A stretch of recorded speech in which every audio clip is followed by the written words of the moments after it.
Welcome to Craftlit,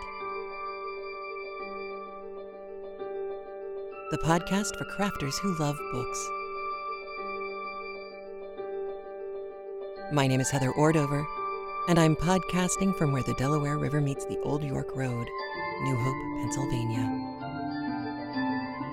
Episode 491, I Dare You. This episode of Craftlit is brought to you by its listeners. Many thanks and much gratefulness to all of the listeners who have gone over to patreon.com/craftlit and pledged their support to the show. We couldn't do it without you. Thank you. Well, hello. How are you? I am well. Things are cooking along here quite nicely. Thing one is finishing his second week of his internship in New York City, which has been, a thing. So he's been away a lot, which is hard. But I think he's having a great time. He's working at a design branding firm. So he's getting a taste of what it's like to get up and go to work and be at work all day and actually do work. And so far he's doing a pretty good job. So it's very stressful, but he's having a great time. So that's the important part. When we took him up to New York for his first week, you may have seen I posted, I think, a couple of pictures from the Brooklyn Museum of Art, and I'm going to link out to several more pictures in the show notes this week, craftlit.com/491. And Andrew and I used to go to the Brooklyn Museum of Art a lot, and we don't live there anymore, so we hadn't been in a long time. But it was really neat to get to go back and see what I remembered and things that have changed because they have new exhibits. One of the things that hadn't changed was they have some big stone, I guess they were probably friezes. And they're huge. They've got to be 8 feet tall. And they have cuneiform writing on them. And what's interesting is I remember learning in school that cuneiform worked really well because you'd make a kind of damp clay tablet and then use a stylus that you could basically kind of poke into or punch into the wet or damp clay. And that's how you got your letters. That made sense because the stylus is kind of a wedge shape when you push the tip of it down into clay or something like that. The thing that was interesting is these are stone things, which means somebody had to carve little wedge-shaped shapes over and over and over again in very specific patterns, some of them intersecting and crossing to make the letters. And all of a sudden it dawned on me, wow, that would be really, really hard. And aside from that moment of revelation, the other thing that was interesting was in the Egypt section, there was a female mummy. And the exhibit that they had, it was just a small room. The exhibit that they had was new. And it was new because there'd been some new research done, or it was a new look at some old research. It turns out that if you can read hieroglyphics, in burial chambers, you would come across a male mummy and, the burial chamber would say who he was and what he did and where he's going in his journey to the afterlife. And that was that. If it was a female mummy, at one point in the discussion of her journey through the afterlife, the pronoun would change. And suddenly the she would become a he. And then at some point she would pop back to being a she again. And this is, the journey into the underworld. And what is it? Anubis, who's the god of the dead. The thing that was interesting about all of this was that for the 100+ years that we've had access to understanding hieroglyphics, for that enormous span of time, the assumption had been that a mistake was made.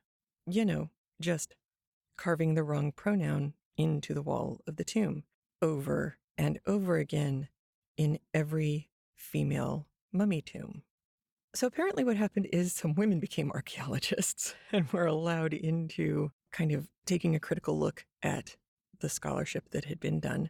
And finally, somebody started listening and the women said, you need to look back at some of the body of creation myths. And part of creation myth is birth, stories that we tell ourselves about birth in general. And one of the things that they believed was that it was the male who actually implanted a fetus into the woman instead of having two parts make the whole. It was the whole was put into the woman. She's the one who gestated and gave birth to the child. But you had to be male to start the process. Well, part of the journey to the underworld story is that you are reborn as part of your journey on the way to the afterlife. You can't be reborn if there's no male present, and you're going it alone because it's just you dead in the tomb. So the woman had to, at some point, become male to continue the process of traveling on through this new part of life. And then, when it was time to give birth, change back into being female, rebirth herself into the afterlife, and boom, easy. You know, if you're dead and therefore now magical, it would be easy, evidently. The other thing, though, that was really kind of stunning, I guess, was that the color red shows up in mummy tombs frequently. And you know how there are different layers. There's obviously the body in the middle, and then different layers of linen, and then wooden casings, and you build out to the big sarcophagi that King Tut is famous for. There's a layer where the women's mummy cases all became red, and red is a male color. And then it went back to being the color that was used for women. And even with those two clues, the pronoun and the red case, completely didn't occur to anybody who was used to looking at physical artifacts. Didn't occur to any of them to go back and look at the mythology and the stories that people told to figure out what was going on and why you suddenly had this moment of cognitive dissonance, like, wow, the pronoun changes. That's kind of interesting. And so for me, it just reinforced how important it is for us to understand our stories. If we don't get the stories, we aren't going to get what we're about and where we come from. And I thought that was really cool. So if you have a chance to go to the Brooklyn Museum, it's huge now. And there's parking in the back, and it's really pretty, and it's next to the botanical gardens. And if you go into the Egypt room, it is this one small room off to the side. So cool. Take your time and read the walls, because the details were fascinating. That was my little crafty thing, was like, mummification, how cool. Not that I'm, going to try it or anything like that right now. Just an interesting, cool story. In Anne of Green Gables news, we have a couple of voicemails. First, we have a comment from Tara, followed by a comment from Anne. Hello, Heather. It's Tara Worcester again. I'm preparing lemon butter chicken tonight and finishing up the latest episode of Craftlit, and I could not help but laugh at the remark made of Mrs. Lynn and her view on people she let borrow things. How did she put it? A great many things returned to Mrs. Lynn, whom she had not expected to ever see again.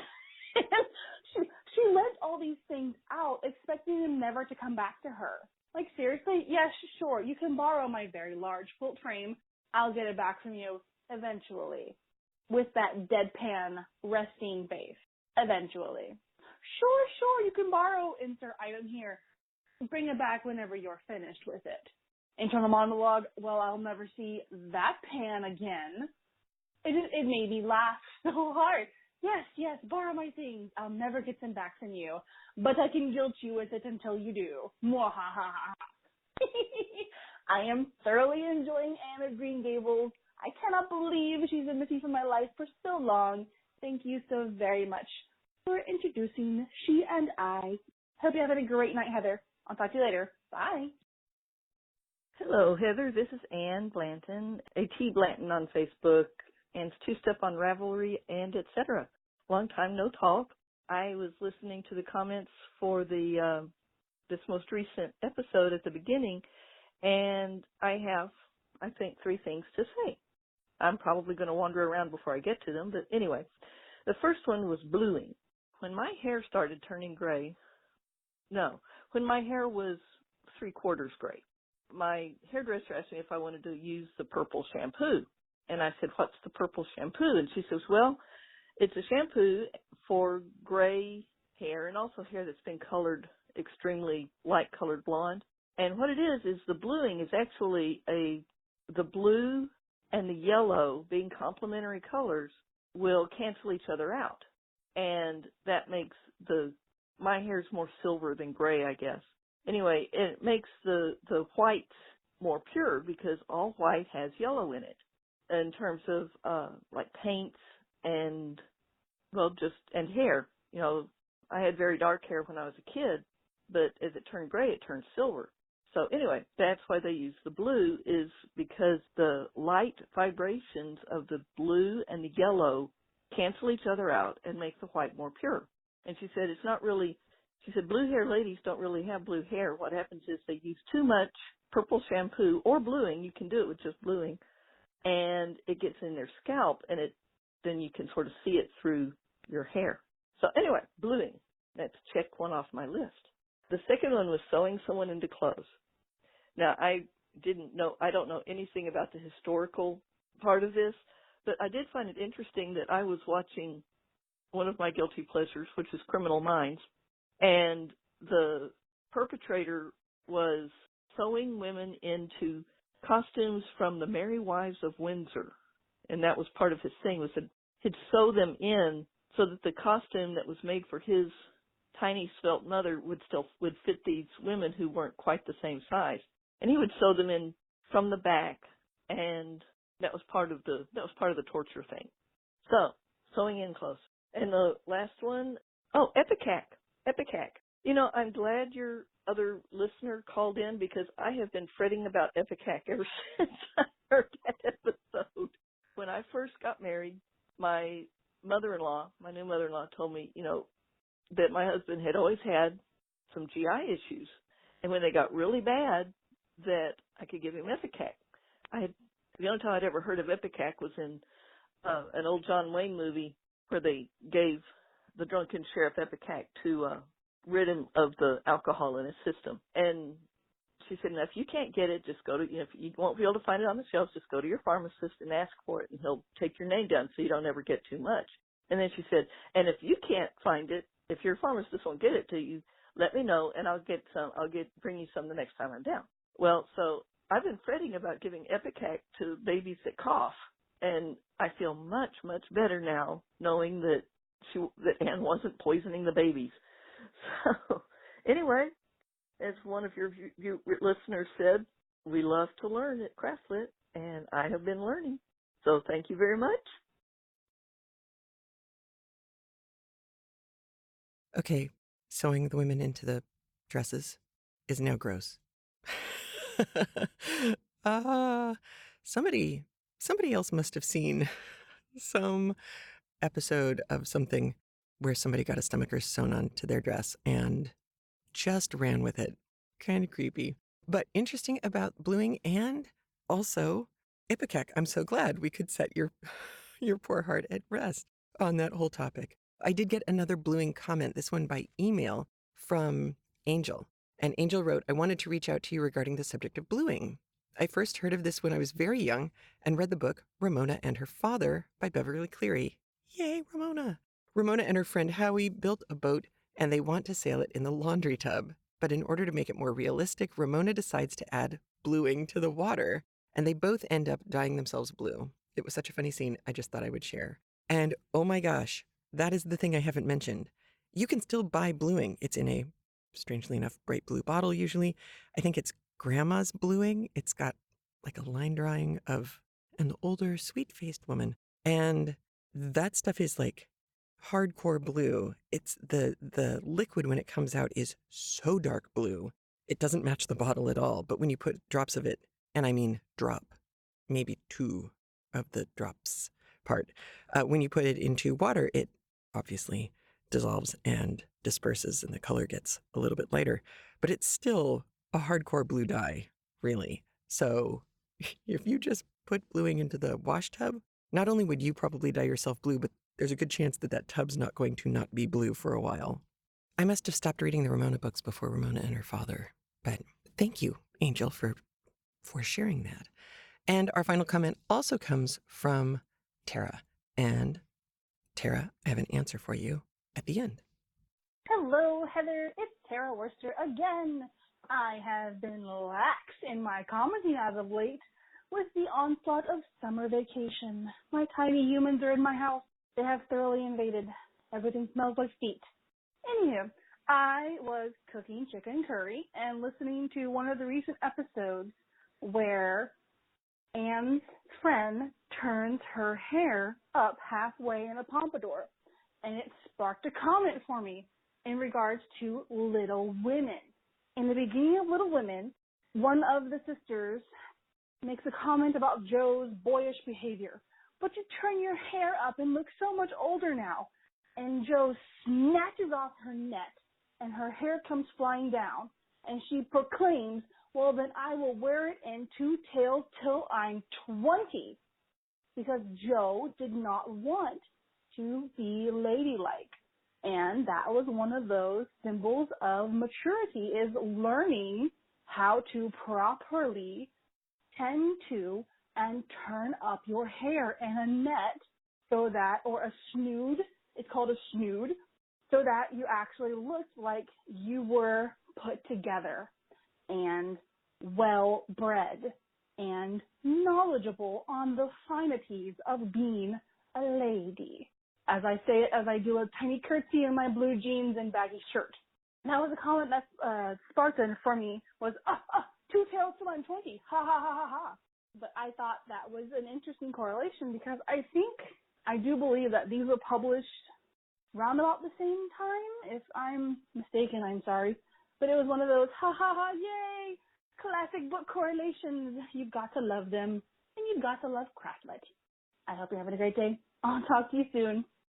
So it doesn't surprise me at all that Little Women has that reference in it, but Little Women was written between 1868 and 1869. It was, I think, written over the course of several months, and then it was published in 2 volumes in those years. So not super close to 1908, but I think the important part is I think this habit of young girls wearing their hair down and older girls wearing their hair up goes back a long ways. Long, long ways. So cool. See? And we all learned even more today. Yay!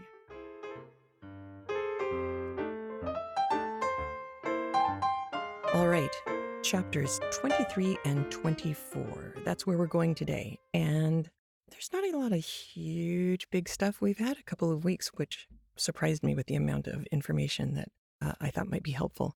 This week, skim milk, something that we can buy very easily in the grocery store now. Back then, the skim milk would be the milk remnants after having made, skimming off the cream and then making butter. So it would be kind of vaguely white water. And humans didn't like drinking it. It was pretty tasteless and but it still had some protein in it, so they would give it to farm animals. So it's not skim milk the way you think of skim milk. There's very little milk going on in there. You'll hear a line, and I know this happens frequently in this particular book because Lucy Maud Montgomery is a genius about it. She'll drop in lines from Shakespeare, from the Bible, from poetry that clearly sound like they are lines that have been dropped in from Shakespeare or poetry. And we have several of them in today's chapter.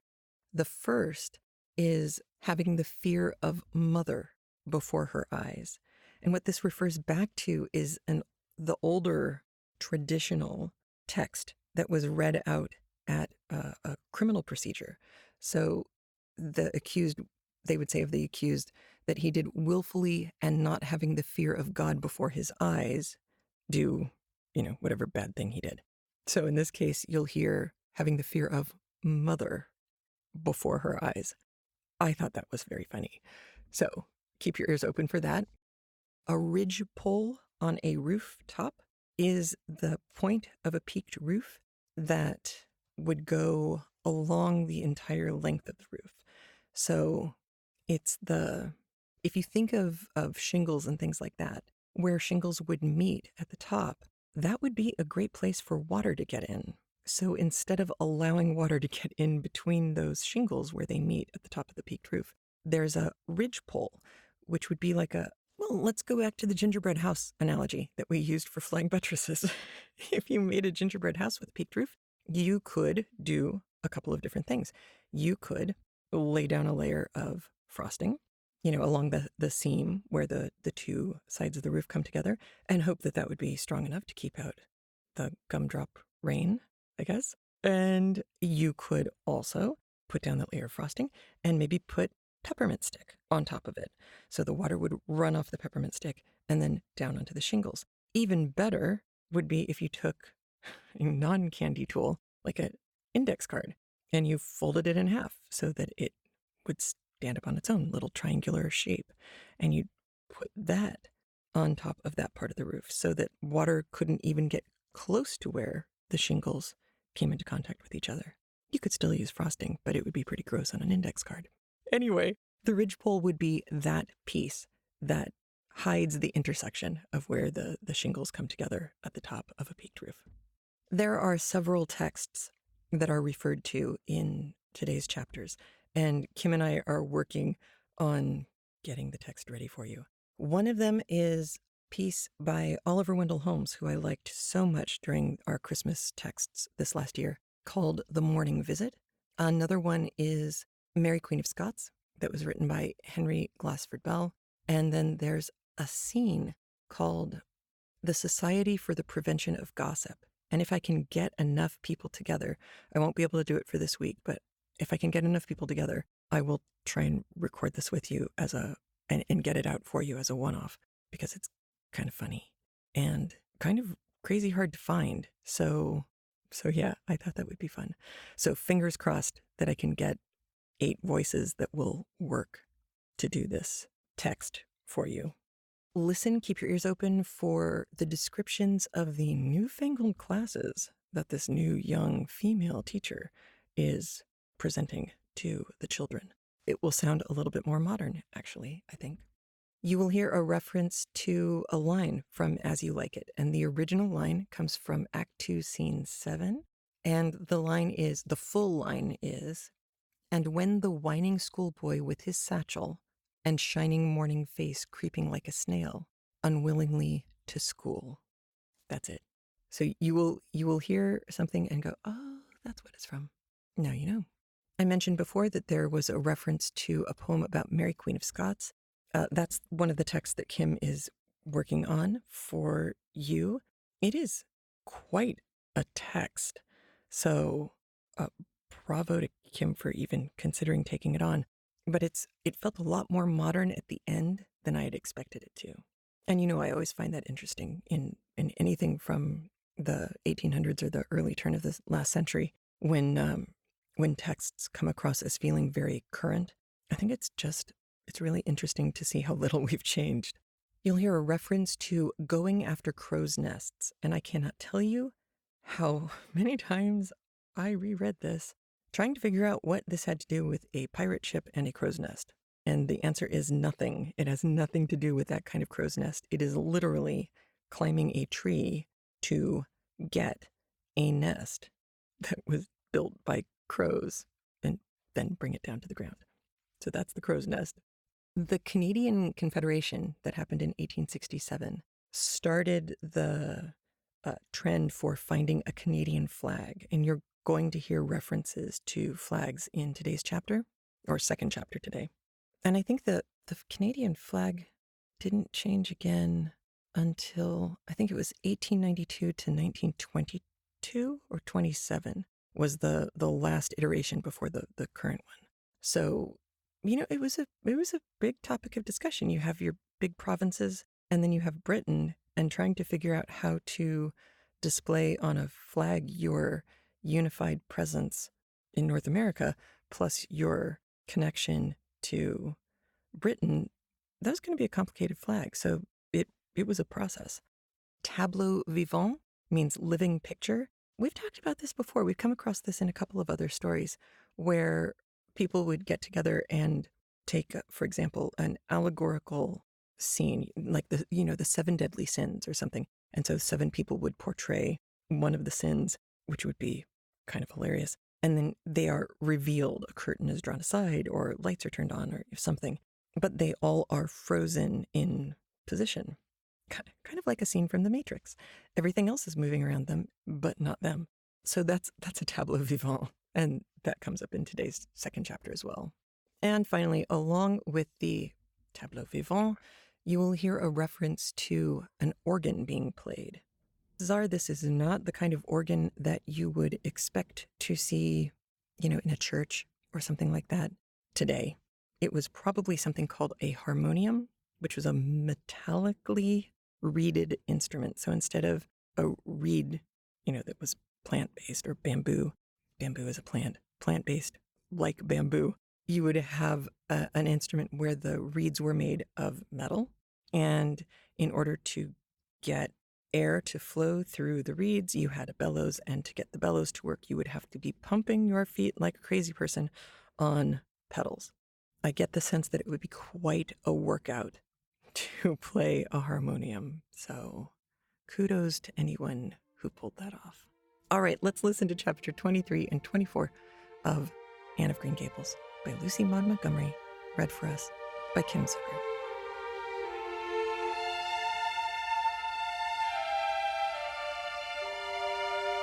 Anne of Green Gables by Lucy Maud Montgomery, read by Kim Zuckert.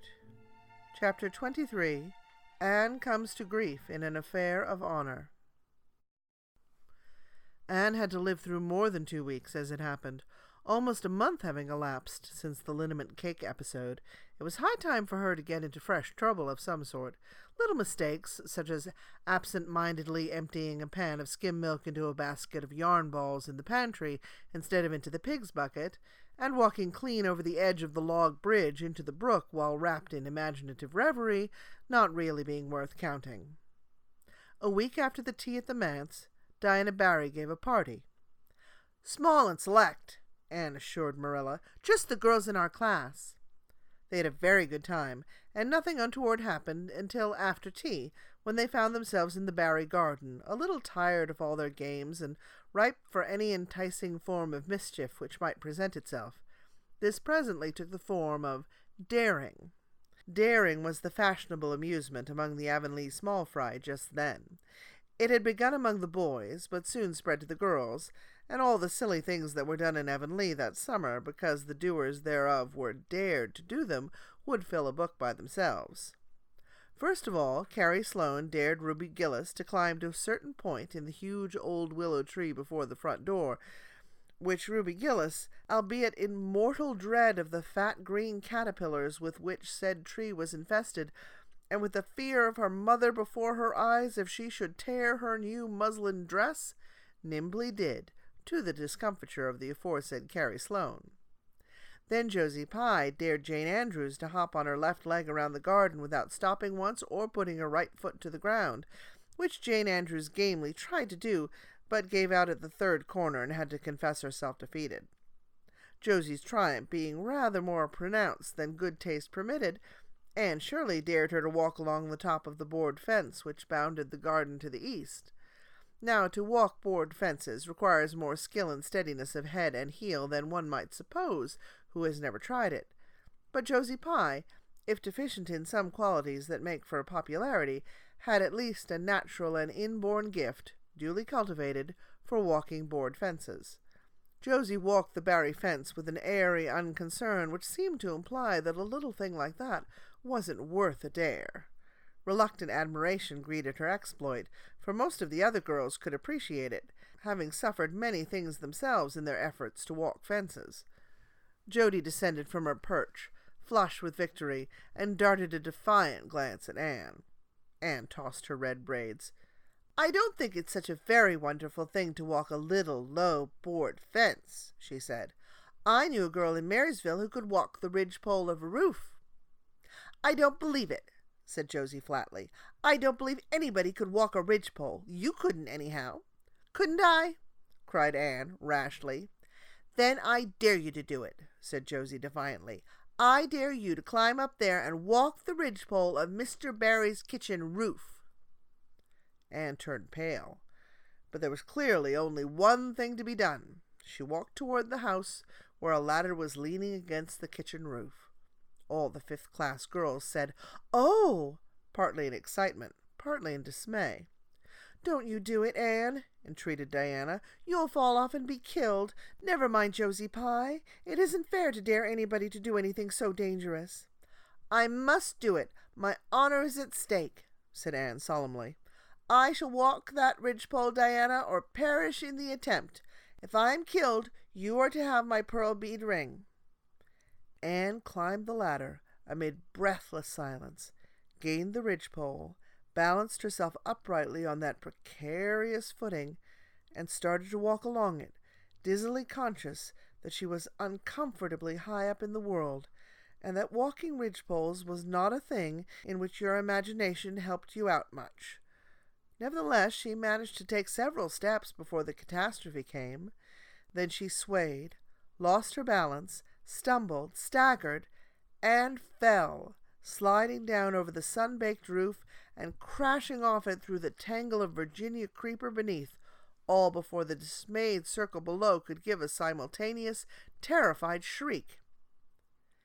If Anne had tumbled off the roof on the side up which she had ascended, Diana would probably have fallen heir to the pearl bead ring then and there.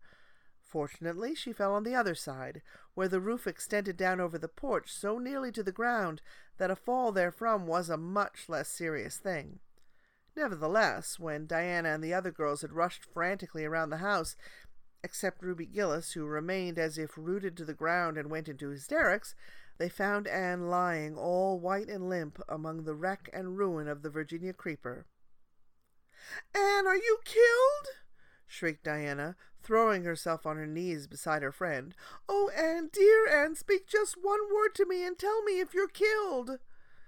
To the immense relief of all the girls, and especially of Josie Pye, who, in spite of lack of imagination, had been seized with horrible visions of a future branded as the girl who was the cause of Anne Shirley's early and tragic death, Anne sat dizzily up and answered uncertainly, "No, Diana, I am not killed, but I think I am rendered unconscious." "Where?" sobbed Carrie Sloane. "Oh, where, Anne?" Before Anne could answer, Mrs. Barry appeared on the scene. At sight of her, Anne tried to scramble to her feet, but sank back again with a sharp little cry of pain.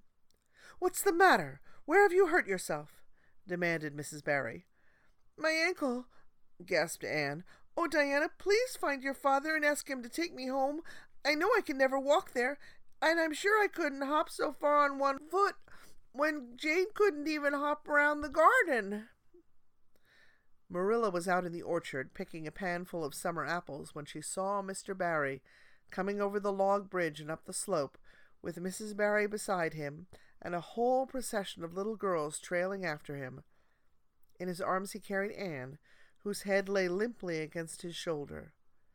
At that moment, Marilla had a revelation. In the sudden stab of fear that pierced her very heart, she realized what Anne had come to mean to her. She would have admitted that she liked Anne, nay, that she was very fond of Anne. But now she knew, as she hurried wildly down the slope, that Anne was dearer to her than anything else on earth. "Mr. Barry, what has happened to her?" she gasped, more white and shaken than the self-contained, sensible Marilla had been for many years. Anne herself answered, lifting her head, "Don't be very frightened, Marilla. I was walking the ridgepole, and I fell off. I expect I've sprained my ankle. But, Marilla, I might have broken my neck. Let us look on the bright side of things." "I might have known you'd go and do something of that sort when I let you go to that party," said Marilla, sharp and shrewish in her very relief. "Bring her in here, Mr. Barry, and lay her on the sofa. Mercy me, the child has gone and fainted." It was quite true. Overcome by the pain of her injury, Anne had one more of her wishes granted to her. She had fainted dead away. Matthew, hastily summoned from the harvest field, was straightway dispatched for the doctor, who in due time came to discover that the injury was more serious than they had supposed. Anne's ankle was broken. That night, when Marilla went up to the east gable, where a white-faced girl was lying, a plaintive voice greeted her from the bed. "Aren't you very sorry for me, Marilla?" "It was your own fault," said Marilla, twitching down the blind and lighting a lamp.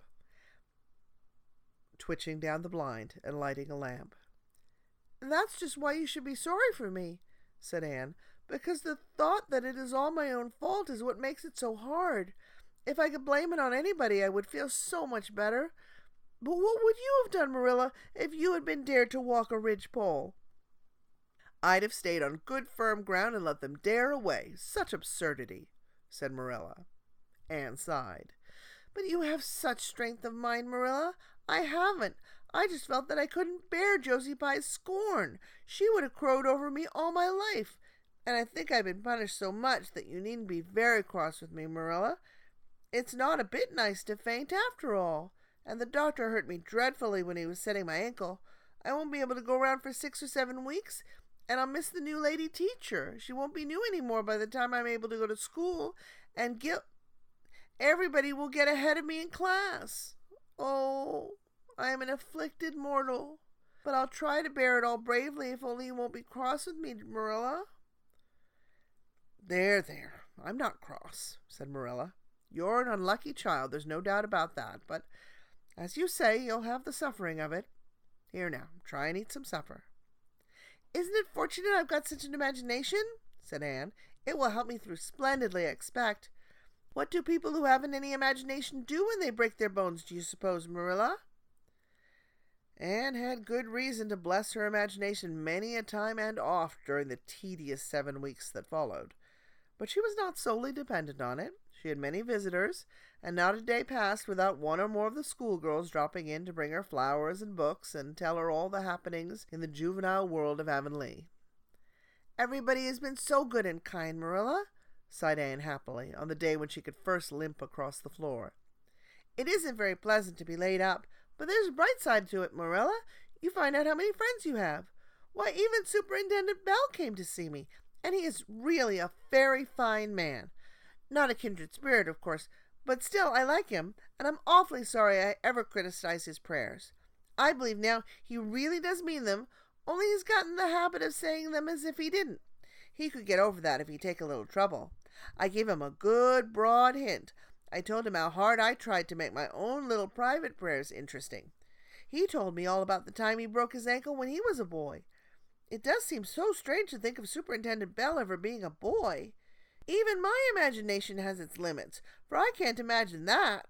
When I try to imagine him as a boy, I see him with gray whiskers and spectacles, just as he looks in Sunday school, only small.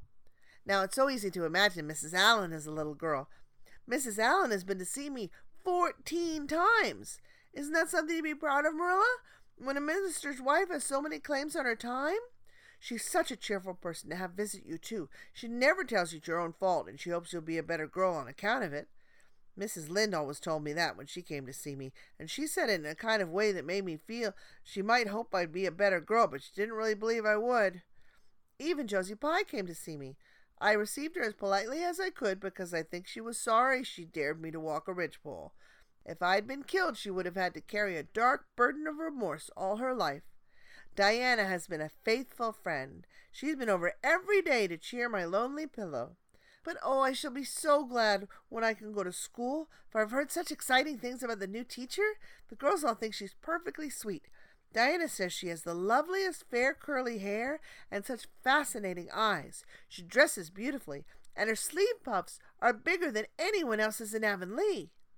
Every other Friday afternoon she has recitations, and everybody has to say a piece or take part in a dialogue. Oh, it's just glorious to think of it. Josie Pye says she hates it. That is just because Josie has so little imagination. Diana and Ruby Gillis and Jane Andrews are preparing a dialogue called A Morning Visit for next Friday. And the Friday afternoons they don't have recitations. Miss Stacy takes them all to the woods for a field day, and they study ferns and flowers and birds. And they have physical culture exercises every morning and evening. Mrs. Lynch said she never heard such goings-on, and it all comes of having a lady teacher. But I think it must be splendid, and I believe I shall find that Miss Stacy is a kindred spirit.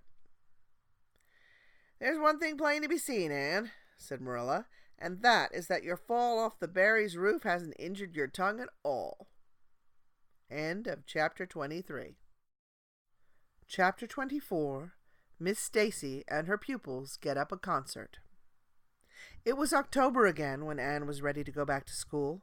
A glorious October, all red and gold, with mellow mornings when the valleys were filled with delicate mists as if the spirit of autumn had poured them in for the sun to drain. Amethyst, pearl, silver, rose, and smoke blue. The dews were so heavy that the fields glistened like cloth of silver, and there were such heaps of rustling leaves in the hollows of many-stemmed woods to run crisply through. The birch path was a canopy of yellow, and the ferns were sere and brown all along it.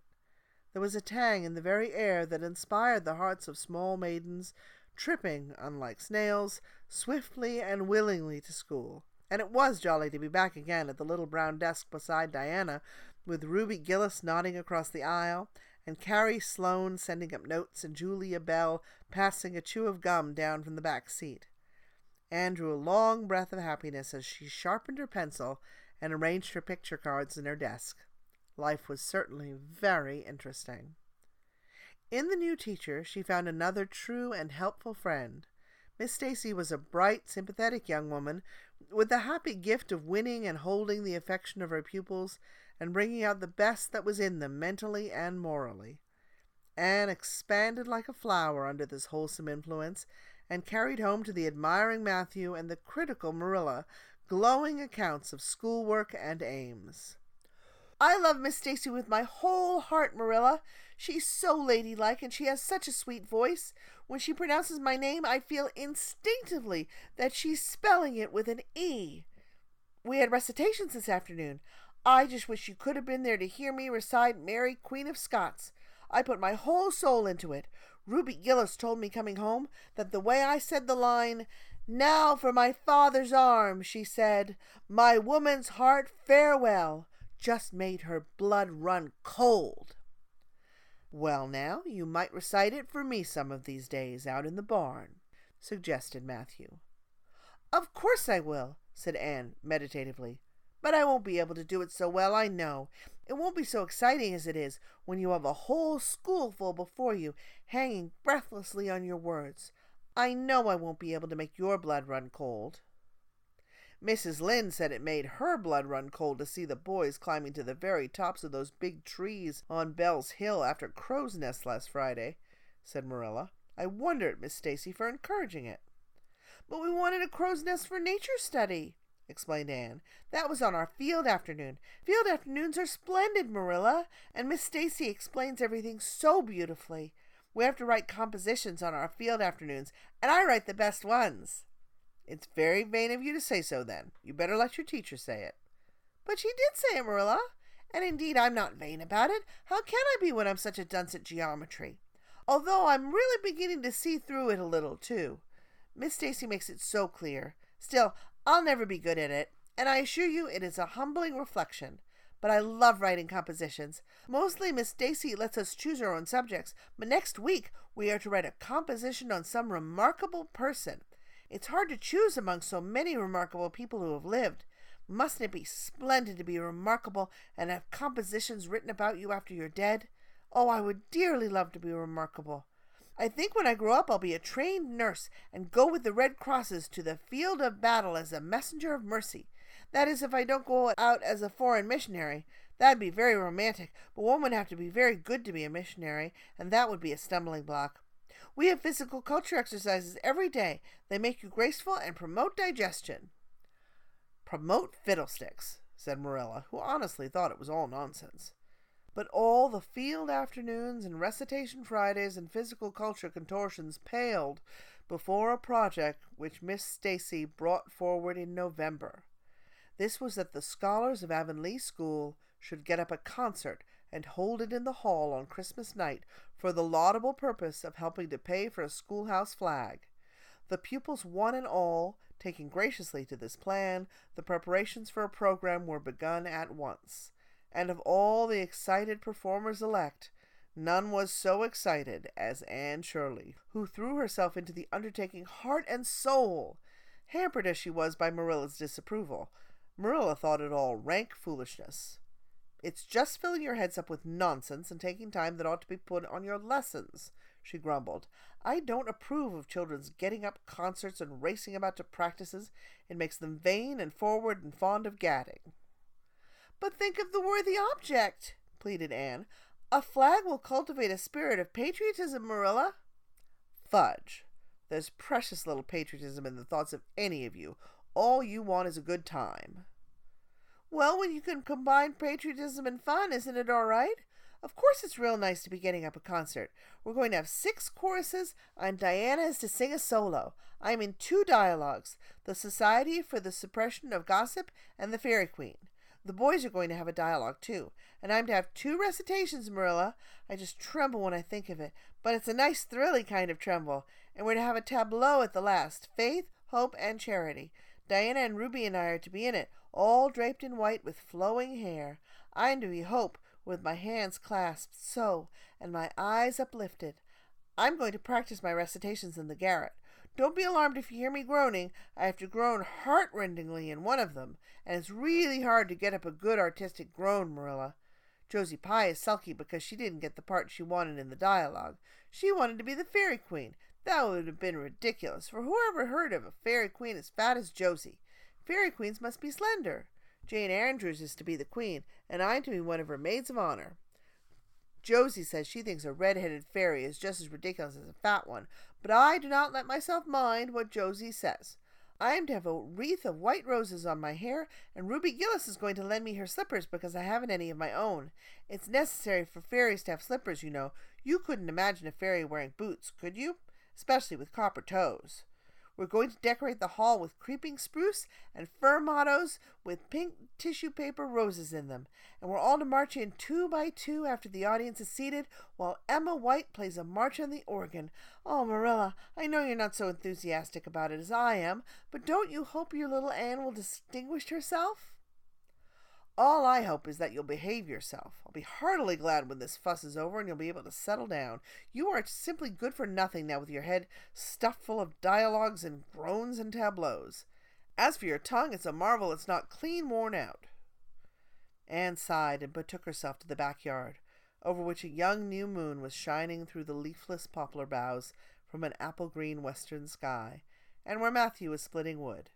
Anne perched herself on a block and talked the concert over with him, sure of an appreciative and sympathetic listener, in this instance at least. Well, now, I reckon it's going to be a pretty good concert, and I expect you'll do your part fine, he said, smiling down into her eager, vivacious little face. Anne smiled back at him.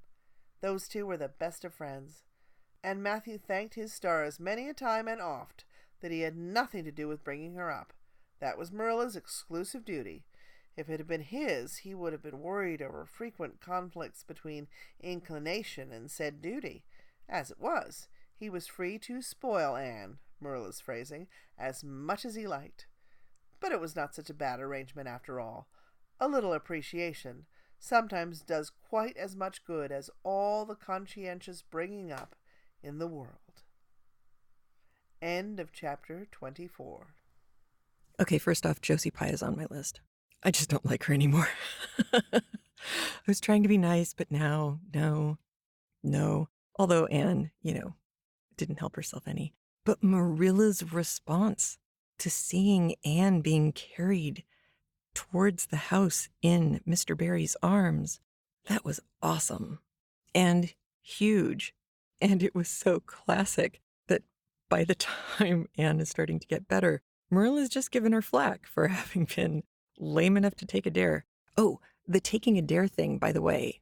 If you take a dare, it's that you own the dare, like you will take on the burden of having not done the dare. To dispel a dare would be to actually perform the task that you were dared to. So Anne got herself out from under the burden of a dare, an untaken dare, by walking the ridgepole.